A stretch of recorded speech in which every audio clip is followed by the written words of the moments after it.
অ্যাপিডার্মাল melasma skin care routine, যেটার মাধ্যমে 7 থেকে 80% ইভেন 90% পর্যন্ত মেলাজমা উঠে ফেলা সম্ভব। তো let's see the skin care routine.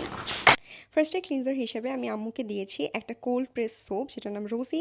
এই সোপটার মধ্যে ন্যাচারাল অয়েলস এবং অনেক প্রাকৃতিক উপাদান রয়েছে, যেমন অরেঞ্জ পিল পাউডার, ওটস, এরপরে মুলতানি মাটি, কাউলিন ক্লে, সবগুলোই মেস্তা ওঠাতে বা দাগ উঠাতে খুব ভালোভাবে সাহায্য করে। এটা 2 বেলা ইউজ করতে হবে। এরপর সানস্ক্রিনটা কিন্তু মাস্ট। আম্মু এটা বাইরে যাওয়ার 15 মিনিট আগে ইউজ করে থাকে। যে কোনো পিগমেন্টেশনটাকে সানস্ক্রিন কিন্তু যদি না ইউজ করা হয় তাহলে আরও অনেক বেশি বেড়ে যায়, মেস্তার ক্ষেত্রে আরও ভয়াবহ কাজ করে।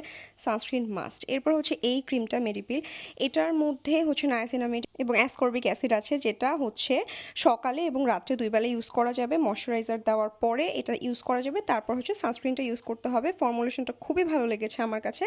এরপরে হচ্ছে আমি একটা ময়শ্চারাইজার দিয়েছি আম্মুকে। এই ময়শ্চারাইজারটা এটা এবার নতুন নিয়েছি, এর আগে আরেকটা ময়শ্চারাইজার ইউজ করছিল, ওটা আমি পার্ট 1-এর লিঙ্কটা দিয়ে দেবো। সো এই ময়শ্চারাইজারটাও রাইস ওয়াটার এক্সট্র্যাক্ট যেহেতু আছে, যেটা মেস্তা দূর করতে খুব ভালো সাহায্য করে। খুবই লাইট ওয়েটের একটা ময়শ্চারাইজার।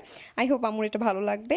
অ্যান্ড এরপর হচ্ছে লাস্টলি একটা প্যাক দিয়েছি, যেই প্যাকটার মধ্যে অরেঞ্জ পিল পাউডার, ওটস, মুলতানি মাটি, কাউলিন ক্লে থেকে শুরু করে সব কিছু আছে, যেটা মেস্তা দূর করতে খুব ভালোভাবে সাহায্য করে।